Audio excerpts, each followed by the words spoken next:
welcome to the B&B Motorsports channel. My name is Braylon, and today I am reviewing a 1987 Chevrolet Monte Carlo. This episode is going to be really special to me because I have never gotten to drive a car with air ride before, so this will be a journey for the both of us. Before we begin, a huge shout out to the owner, Sean.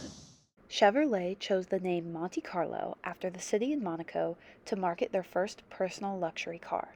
The 1987 Monte Carlo SS is part of the General Motors G platform, also known as the G-body. This SS is a fourth-generation car.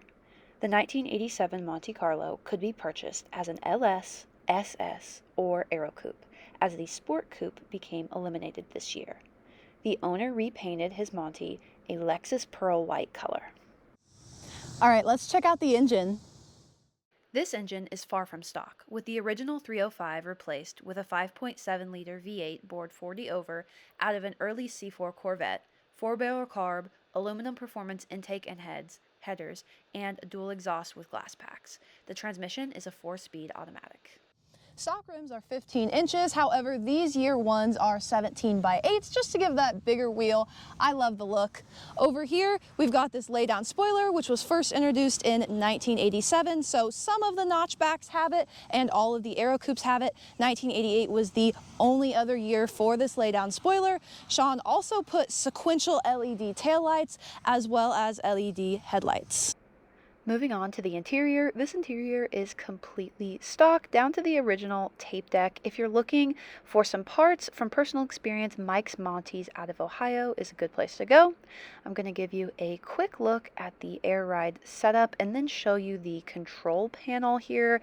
These are the switches that allow the car to move up and down. This was really fun to play with and wasn't too hard to get the hang of.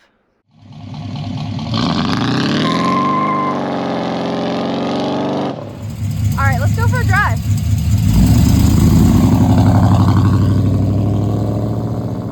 So one interesting fact that you may or may not know, the Aero Coupe was created because the Montes just kept getting edged out by the Ford Thunderbirds, so they created that more aerodynamic back window, but they had to make them available to the public because that was the rules of NASCAR. So that's why there's only about 200 made in 1986, and then in 1987 there's about 6,000 made. I owe a huge thank you to Sean for letting me drive his car today.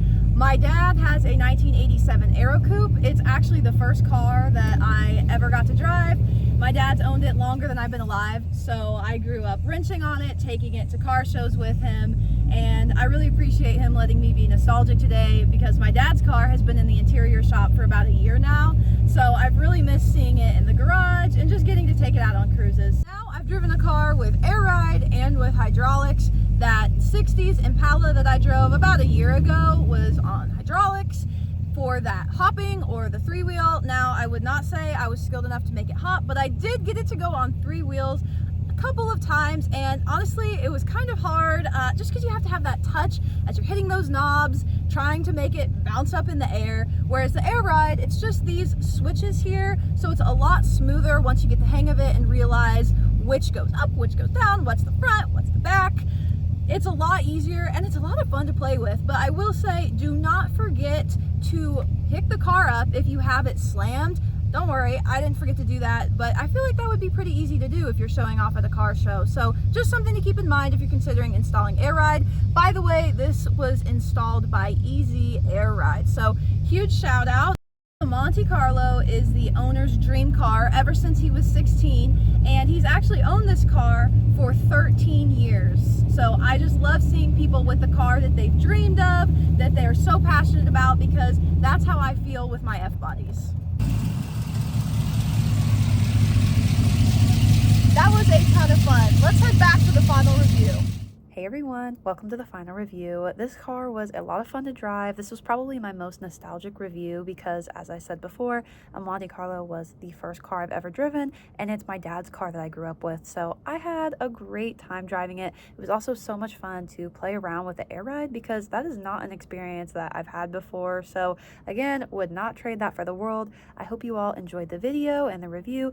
Please let me know what you want to see next. I have several really great cars coming to you in the next couple of weeks. So stay tuned, be watching for some shorts and some videos, and thank you all so much. I couldn't do this without you. I'll see you next week on the next Motorsports Monday.